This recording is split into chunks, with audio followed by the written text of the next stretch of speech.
you're never trapped. The door to the cage has never been locked. You can leave anytime you want. And I think that our mind can tell us something very different, and our bank accounts can tell us something different, and our friends can tell us something different. But at the end of the day, if you really believe that you can change any situation, that is the key, right? Like that allows you, give yourself permission to leave the cage.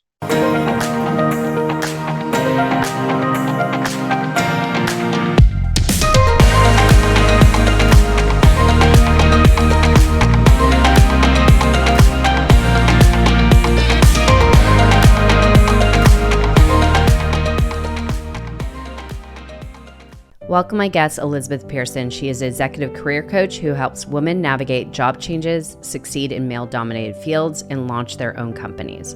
Prior to building her executive coaching career, Elizabeth was a core member of the original Vitaminwater team and built national distribution for both Vitaminwater and Smartwater, which resulted in Coca-Cola acquiring the company for $4.1 billion. Elizabeth parlays her corporate and entrepreneurial success into her coaching of C-suite leaders at Fortune 500 companies, including Meta, Nike, Google, and more. Elizabeth is a contributor to Forbes, Entrepreneurial magazine, Yahoo, hermoney.com, and has been an expert guest on national networks, including CNN. Elizabeth is also the author of the newest book, Career Confinement: How to Free Yourself, Find Your Guides, and Seize the Fire of Inspired Work.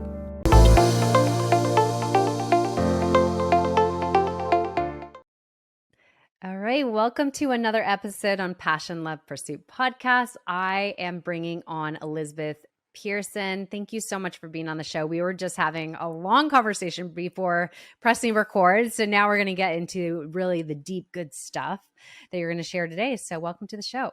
Thanks for having me, Erica, and thanks to everybody listening. Welcome. So let's dive in. So I recently received your newest book, Career Confinement, and we'll go into what this book is all about. But first, I want to give the listeners an idea of who you help serve and what even led you into the space of helping women, mostly high-achieving C-suite women, really take their life, really transition their life into full fulfillment instead of just, sailing up in their career and making all the money, right? So if you could tell us like where that even came about. Yeah, I think a lot of times, especially women, and maybe for everybody, men too, but I think we have to typically kind of pick a lane, right? Is it going to be family and friends and social life, or is it going to be career? And to me, that always felt kind of unfair. And like the life that I wanted to live was going to need to have fulfillment in both lanes. So my background is corporate sales. So I worked for brands like Vitaminwater, Coca-Cola, Pirates Booty, and then into luxury skincare. And I was just very focused on like, okay, what's the next role? What's the next promotion? Who's the next big client I can get? And I felt like my personal life was lacking because I had these two beautiful daughters that I wanted so badly, and they finally came, and I was on the road quite a bit. I mean, in national sales, you're on the road typically every week, maybe every other week. My husband was in sales as well. He was on the road. So at some point we had just kind of become ships passing, and we had these wonderful little babies who I felt was only getting like one of us at a time.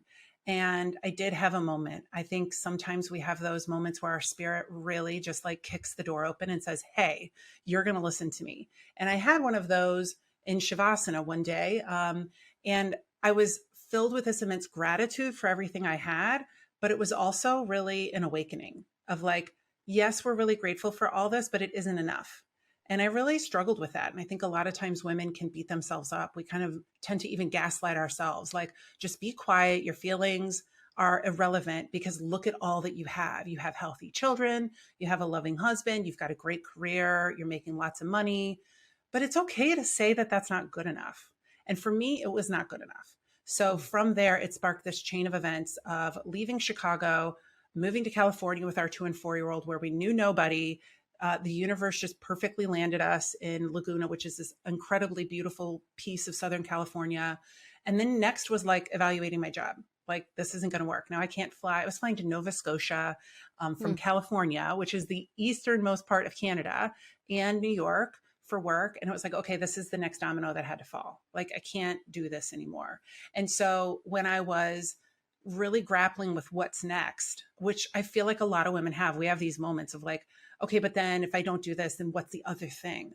And a lot of times women will wait until they have a concrete idea and a plan before they cut the cord. And for me, I just knew I was never going to be able to cut the cord if I didn't just like burn the boats first. Mm. Like, I had to really just shut the door on that career trajectory that I had in order for my mind to force the idea out. And a lot of people had said, you should be a coach. And I thought, ugh, no thanks. Like, I hated that term. I thought it was like total bullshit. I thought, you don't go to like Harvard and get an MBA or whatever in coaching, or like there was no credibility to it in my mind. So I thought, that's exactly what I'm not going to be. There is really this kind of push and pull between like, do I need to know exactly what it is that I want to do before I leave a career or a job? For me, I knew that I had to actually just quit. I had to walk away in order to almost kind of like scare myself into figuring it out and to have that time. I don't recommend that for everybody. A lot of clients that I work with, we actually will create a structure and a plan for them to make a move. But once I did that and I started listening to the people who were advising me to like at least give coaching a try, that was when things began to flow. And I thought, well, what am I going to coach on? And the thing that I know best, Erica, was a lot of times being the only woman in the room. So there were a lot of meetings, there were a lot of dinners, there were a lot of golf outings where I was the only woman. Sales is a highly male dominated field almost across the board, almost every industry. And so I thought, that's what I want to do. I want to work with women who feel like they need to try to morph into a man or shapeshift in order to be accepted and be valued in whatever role they're in. Amazing. So let's talk about your transition in that role and what you're doing today. So you're mostly helping women. Can you explain exactly like where you help women today? Yeah. Because the women that are listening to this, men, women, whichever it may be, obviously you help mostly women, but I want them to, consider, is this something that they need help with, Yeah. I just kind of say I help women who feel stuck. And a lot of times too, the women that I really specialize working with are in highly visible leadership positions. So executive leadership teams, or are in the C-suite. And mainly because they have a lot riding on it. A lot of times too, they've climbed this ladder. They've made really deep personal investments to get where they are. So it can feel extra hard to make a pivot or to question something when you've worked so hard to get it. Like a lot of the women that I work with went to law school, or they went to medical school, or they're in tech, and it wasn't easy to get where they got. So they can feel like they've been going down this road, and I always call it like the one-way road, but it's the wrong way, and I tell them, we actually can get off this. You don't have to stay here. If it isn't soul fulfilling, if it isn't in soul alignment, as Esther Hicks says, then I really do feel like you owe it to yourself to make a change, because being unhappy 8 to 12 hours a day really should just be unacceptable.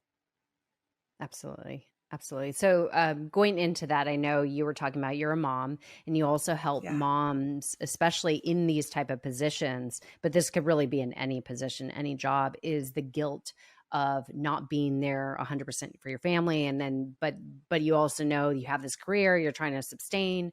So how do you help moms really work through this mom guilt that I know a Yeah. Oh lot my God. carry?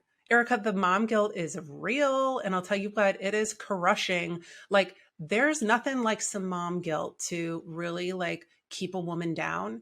And I think it is this external conditioning that we all can fall prey to. And men have conditioning as well.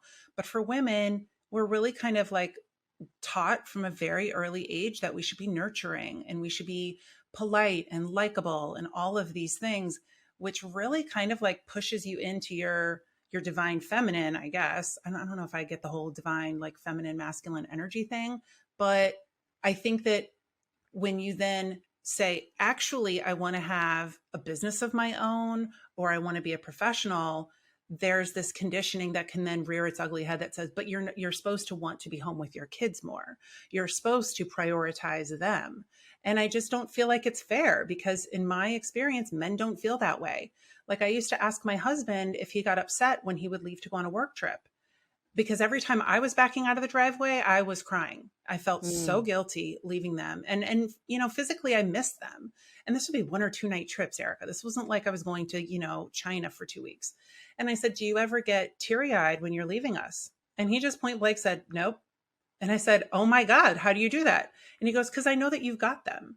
Just like I knew he had them. He's an amazing dad, but they just don't have that. I feel like men just don't have that switch inside them.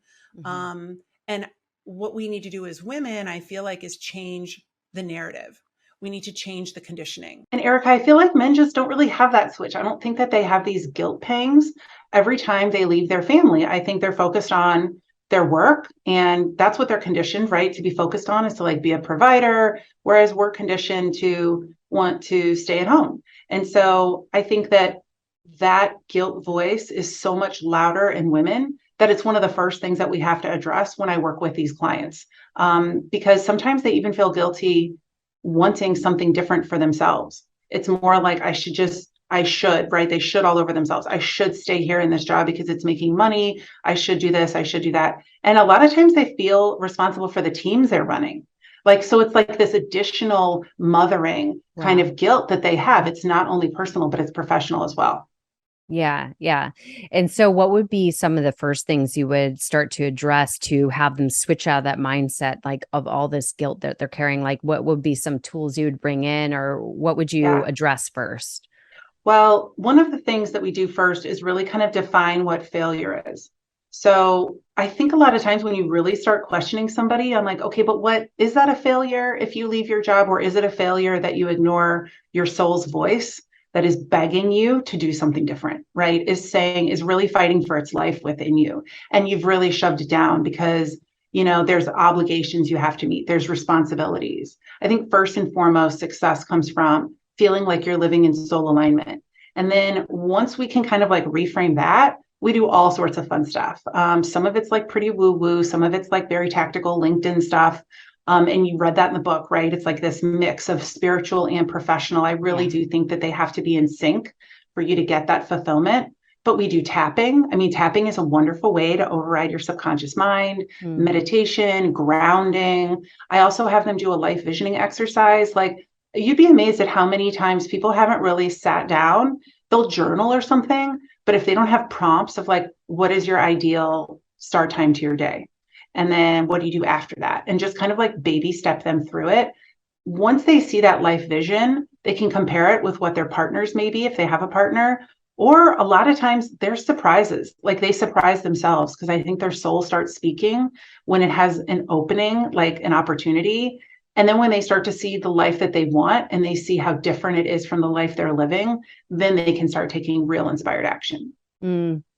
And I think I love that you actually bring in the soul alignment and then the career alignment, because Yeah. those need to be intertwined to find actual fulfillment in what you do. Right. And Yeah, so I right. think that's so important. What would you say is, like, how does somebody really know that they're stuck? I mean, I think it sounds pretty obvious, right? They're feeling Right. like just like drained at the end of the day. But like, there's so many people, I know you put this in the book, like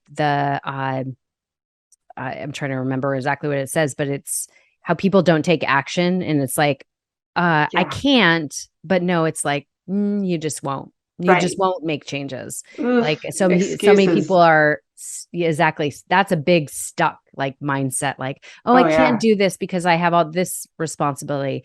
But when you open the door of the possibilities and really getting in your soul's alignment, then it's like, oh, then you'll start to see there is Yeah. other options out there. So what could you say to Yeah. that? There's always options. I mean, there's always options. And I think that people can listen to that voice in their head that is resistance. Stephen Pressfield is amazing and writes on resistance, this equal opposing force that really wants to keep us where we are versus where our soul wants us to go and expand. It's the same thing when you start an exercise regime. Like, it's going to be really tough. And then maybe after 2 weeks, you're really going to feel like, I'm done. This isn't going to work. That's the resistance. That's the doubt. And unfortunately, a lot of times, Erica, it can come from family and friends, right? Mm. Like, I always tell clients, you have this dream, right? And it's like this little seedling that's starting to grow.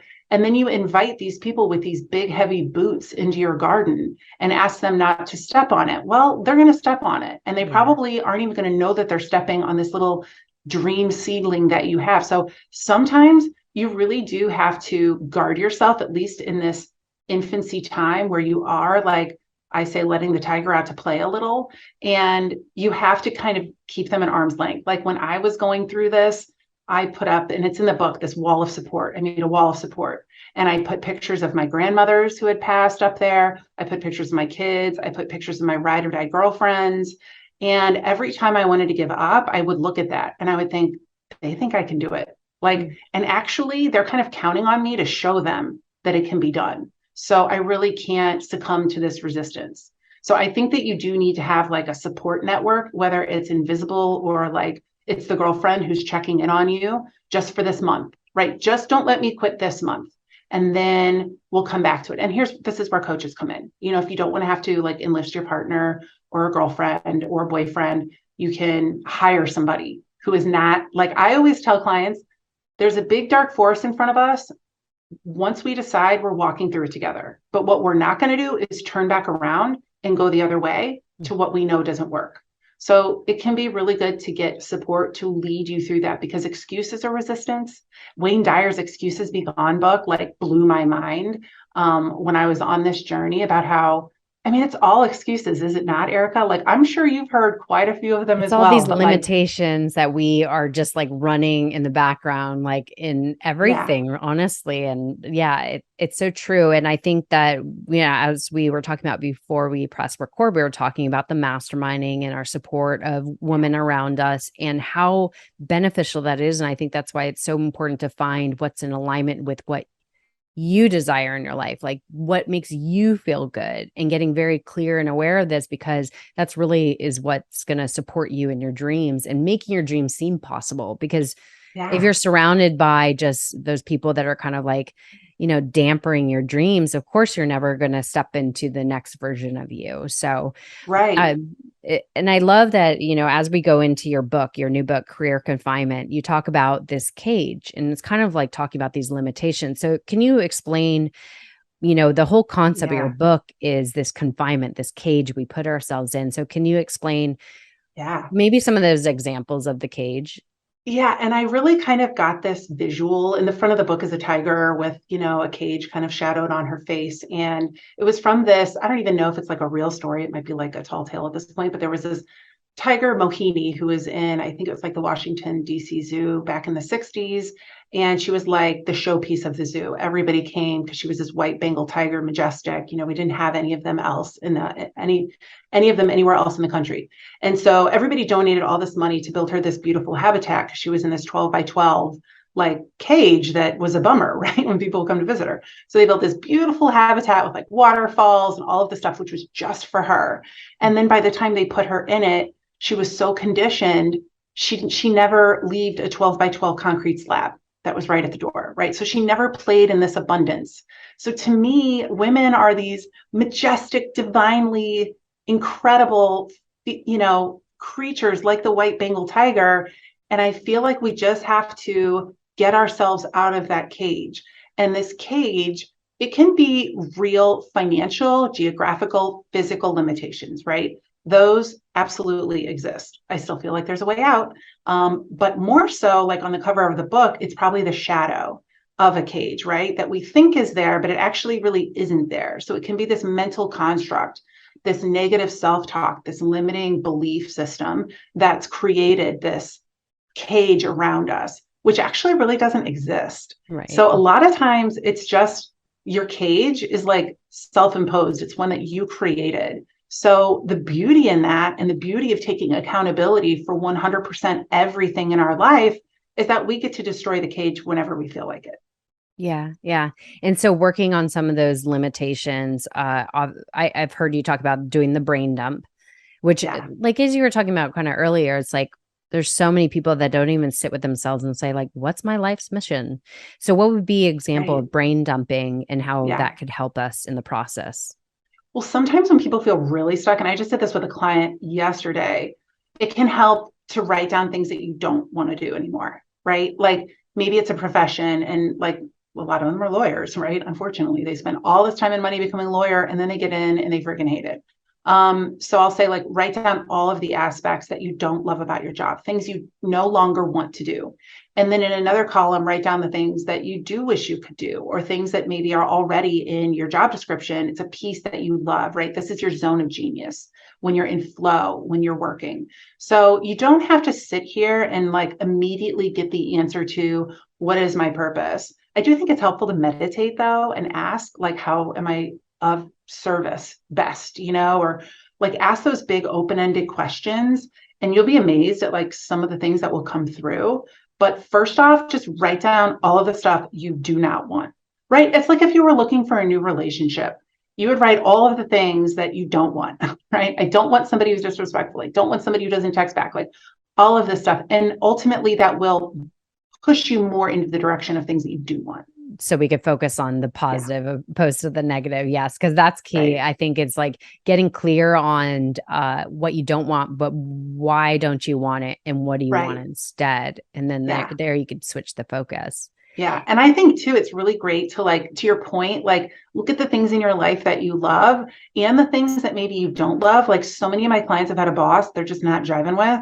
And I tell them, you have to text me for the next 7 days, 3 things that you appreciate or are grateful about your boss for the next, 7 days, 3 things. And then you cannot repeat the things. And they look at me, oh my God, Erica, they're like, no, it's an impossibility. I can't do it. I cannot find things. But they do, because they know I'm waiting for them every morning.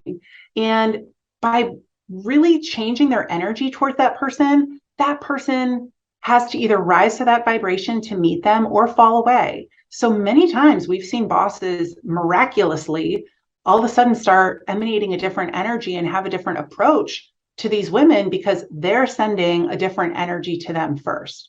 Same with like spouses. Focus on all of the things that your spouse is doing right. Yeah. And then tell them, or text a girlfriend. I was texting a girlfriend at one point when I was really annoyed with my husband one month. We texted each other good things about our husbands. And before you know it, it was like the things that annoyed me weren't there anymore.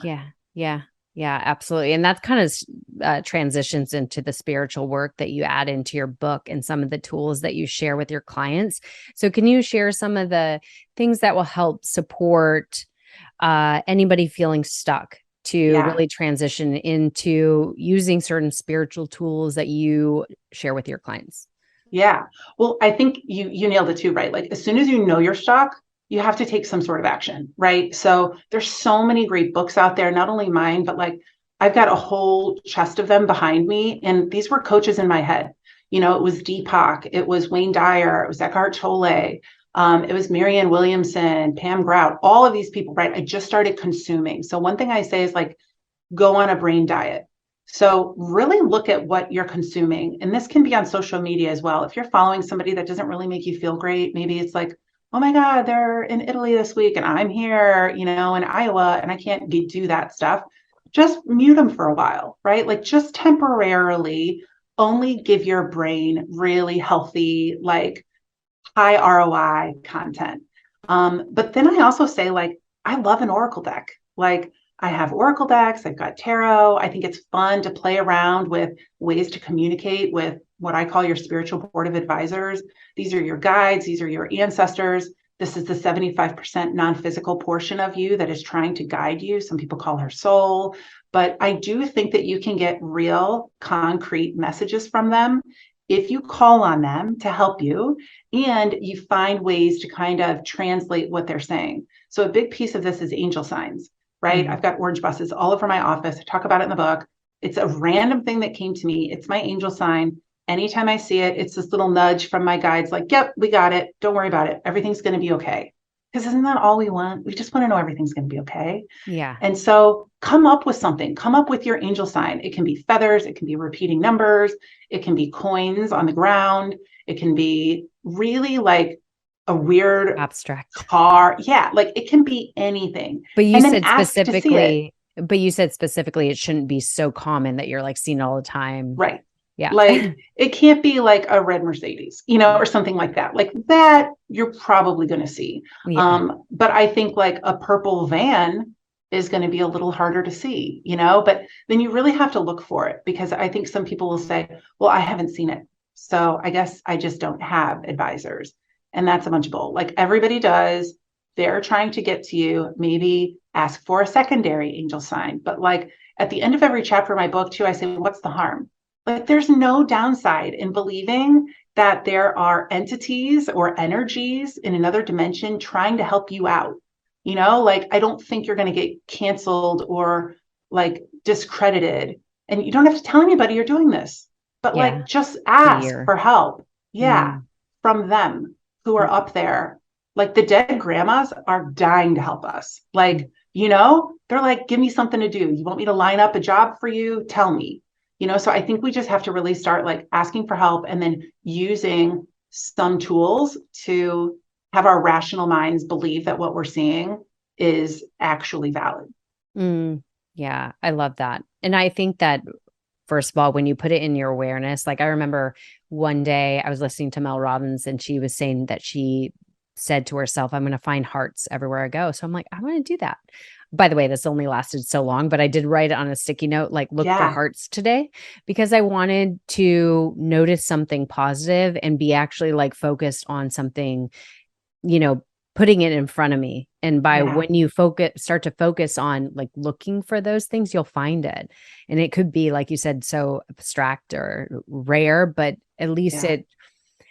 I think it just shows you're on the right path. And you're able to control what you focus on and think about. And that's key, right? So, And then the people who say, oh, you're looking for hearts. Well, like, oh, there's this scientific reason your brain seeks it out, blah, blah, blah. Okay, bye. Like, okay, like you know what I mean? Those kind of people, it's like, so what if it is? Again, there's just like no downside. So if you feel like people are coming in and they're trying to offer a counterpoint or play devil's advocate on something, this is the boot coming through the garden. Like not now. Like wait until I grow into a tree and then I can invite you back in. But I'm a big believer in distancing from family members who are toxic. yeah. And maybe they're not bad people. They just don't know. They just don't know the effect that they're having. Like, I think that when you're trying to break out of this cage and play in the abundance, you need to like only have the people who are just divinely, really unwaveringly supportive. So it could be temporary, but like when you're looking for those hearts, make sure that you're not sitting next to a girlfriend who's also rooting for you not to see them. Right, right. Absolutely. Oh my gosh. Well, okay. So in your book, I noticed you share, I think, I'm not sure how many stories, but quite a bit of stories of the clients you Yeah. worked with and some of their career confinement or the confinement they live in, whether it be relationships, career, or, Yeah. just self-fulfillment. So Yeah. what would be some example possibly of somebody you've helped that help them get out of that, and like maybe a story that is quite Yeah. powerful of somebody really feeling stuck? Well, there's 13 different client stories in the book, Erica. And what was wonderful was like, I'd get done with these clients, they'd kind of like quote unquote graduate. And I would run to tell my husband, I wouldn't say their name or anything for confidentiality. And I'd be like, oh my God, she had these incredible results. And maybe she added, like one client added 250K onto her base. So she was just like wildly underpaid. This was in tech where there's a lot of money. But one example that I think is a great one actually is more recent. So it's not in the book, but it is a woman who came to me and she had a 2-year-old. She had worked with her dad in like a company business for a while. And so the dad was really controlling like how much money she would be paid. And she was married to a guy who's traveling a lot, wonderful guy, but like she just felt like she was in a hole. I mean, it was like, how am I going to get out of this? I've only worked for my dad my whole life. And I don't even have a CV or resume. So we started working together and I was like, we're going to get you out of this. Right. And then probably 4 weeks in, she found out she was surprisingly pregnant again.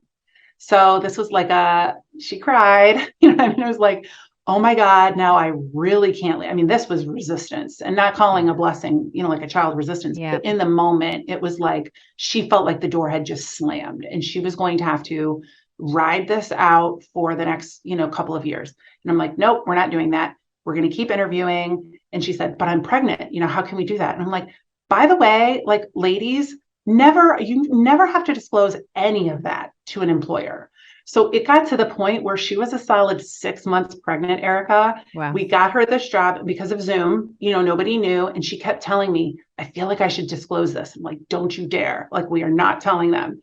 And then so she shows up in Orlando for this national meeting, and she's a new hire, and she's like very pregnant. And she's freaking out. And I'm like, they'll get over it. Give them a couple of days. You just have to win them over, like before you go on mat leave. And she did. And then they moved to Florida, where her organization was headquartered. She got a promotion. She had the baby. She's in a new house. She's like, got everything back under her control. Like, and I don't think she saw her value when she was, working for her dad, a mom to a 2-year-old who was in the house all day. First, I was like, get that kid in daycare. Like, we have to take back time for you. There was just no time for her. So it's just a complete 180 to what her life used to be. Yeah. And there's stories like that all throughout the book. Yeah. Yeah. How is your feeling about, I think we kind of touched on this earlier, moms feeling like they can't have it all? Yeah. What's your feeling on that? Because as we were kind of touching on, like, some people will be like, oh, I can't have this relationship because I had to focus on this career, building this. But I'm curious, what's your thought on that, since you do work with moms and the mom guilt and people in high level careers? I think we need to reevaluate what quote unquote all of it is. Like, I think that we're conditioned to believe that having it all means, we're eating 1,200 calories a day, we're doing Pilates, then we're packing our kids organic lunch, then we're dropping them off at school, and yet somehow working 12 hours a day. Like, you know what I mean? All of this stuff. I feel like having it all is just being personally happy. Joy. So, right. Like, that's our purpose. Everybody's looking for this big purpose. And like, I think we manifested down here just to like have a good time. Like, I think we're supposed to be enjoying our time here and having insightful conversations with new people, and our kids will be okay. Like, you love them enough, even just because you have the mom guilt, like that already proves that you're a good mom if you're questioning these things. And I think kids will have a joyful childhood if mom is happy.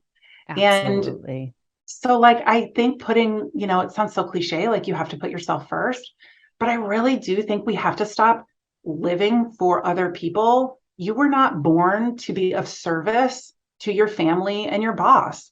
I feel like you were born because there were things that you wanted to experience here. And if you're not experiencing the shit you want to experience, it's on you to start making some space for that, right? Outsourcing to people, renegotiating the workload of your job, renegotiating what's going on with your partner. Like, for a lot of moms out there, if you're lucky enough to have a partner, I'm so sorry, but like, dads who you have to ask permission to watch their kids so you can go out for a night, forget that. Like, I don't ask, I tell in a very considerate way. And my husband does the same. We consult each other. But if I want girls' night, which I have at least once a week, it's happening, come hell or high water. And then you can have your golf day.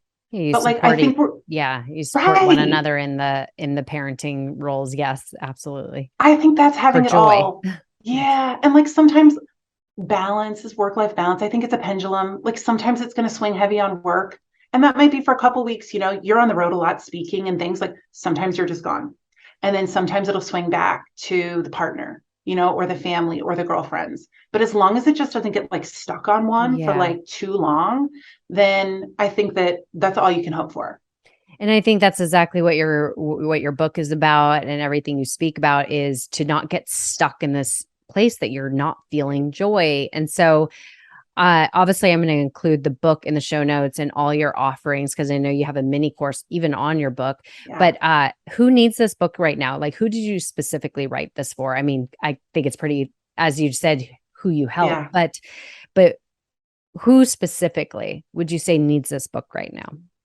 I think it's for the women who aren't miserable, but they aren't happy. They're just kind of like meh. They're like, things aren't bad enough to really feel like I need to change them, but also things aren't awesome. Like, I think that it's for people who feel like they might be sleepwalking through life. Like, they're just kind of like going along to get along. They're making money. And I just like want to sound the alarm. If things aren't awesome, and they're not going to be awesome all the time, but if overall, on average, things aren't incredible in your life, that's not good enough. Like, raise your standards for what your life should be and start seeking out some help. Yes, absolutely. So great. So great. I love it. Okay. So everybody grab the book. It will be in the show notes. And where can people find you? Where do you Yeah. mostly live on? Yeah, they can just go to my website, ElizabethPearson, it's all one word.com, and Instagram, just at coach.elizabeth.pearson. Okay, perfect. Awesome. Well, I want to ask you my closing question. Yeah, I'm excited Give for you a it. little preview of it. So, if you were to share a piece of wisdom, a life lesson that you've learned along your journey, and you just feel it's something that everybody needs to hear right now, what would that piece of wisdom be? You're never trapped. The door to the cage has never been locked. You can leave anytime you want. And I think that our mind can tell us something very different, and our bank accounts can tell us something different, and our friends can tell us something different. But at the end of the day, if you really believe that you can change any situation, that is the key, right? Like, that allows you, give yourself permission to leave the cage. Mic drop. That was a good one. Yeah, and it so goes hand in hand with your book and the whole messaging behind that. And I that's so empowering. That message alone is so empowering because I think our mind again tells us like, "Oh, I'm stuck, like I don't have the resources, I don't have this." I go into the same narrative Yeah, all the time. We all right, do. right. But knowing, and especially in today's world, there's so many opportunities. I mean, my goodness, it's outrageous. So like, I think it's getting some of the tools like you share in the book and doing like the Yeah, focus wheel and, your wall yes, of support and all yeah, these tools that you share in the book will really gain that clarity. Because I think the most Googled question is something like, how do I find my purpose? And I'm all about purpose, passion, purpose, and all the yes, things. right. But I think it's really getting more clear or clarity over what actually brings you joy. What do you feel so Yes, alive talking about? What do you like? Just going in the motion of that is where you'll discover your purpose. And our purpose is for others, our passions are for us. If you yeah, could intertwine that, which that's like doing these processes, you could learn the direction you should go and really yeah. how to live a joyful life in your purpose, if you want to I say. love So, it. And ask yeah. for help. Those dead grandmas are up there. They're just waiting to get off the bench. Call them in. Like, you don't have to go this alone. I feel like that's why specifically women are just like, their head chakras, like, they're a little bit more open Mm, to this kind of stuff. Like, if you're kind of woo woo, like you kind of like the spiritual, mystical stuff, dude, lean all the way into it. There's no downside. And why not have some non physical entities try to line stuff up for you? yeah. Yeah. And again, like you mentioned, you have a lot of I think you call in the do you call in the book light workers, or no, you call it something else? Yeah, guiding Guides. lights. Yeah, guiding Guiding lights. lights. I Yeah. love that you included that in the book because there are these brilliant minds that are guiding lights for Yes. us, like Wayne Dyer. Gosh, Oh my God, you so name many. so Yeah. many, and I think that's great to like learn from these spiritual leaders, possibly some other tools we could implement into our life that will help serve us. So, yeah, For sure. awesome. This has been so great, Elizabeth. I so appreciate your time and thank you for the patience with the technical difficulties. Yeah. Thank you, Erica. And thank you to everybody who tuned in and listened. I always tell people this is your sign. I think messengers and messages come in a lot of creative ways. And if you're feeling a little restless, then this is a sign to do something about it. There we go. Yes. Amen to that.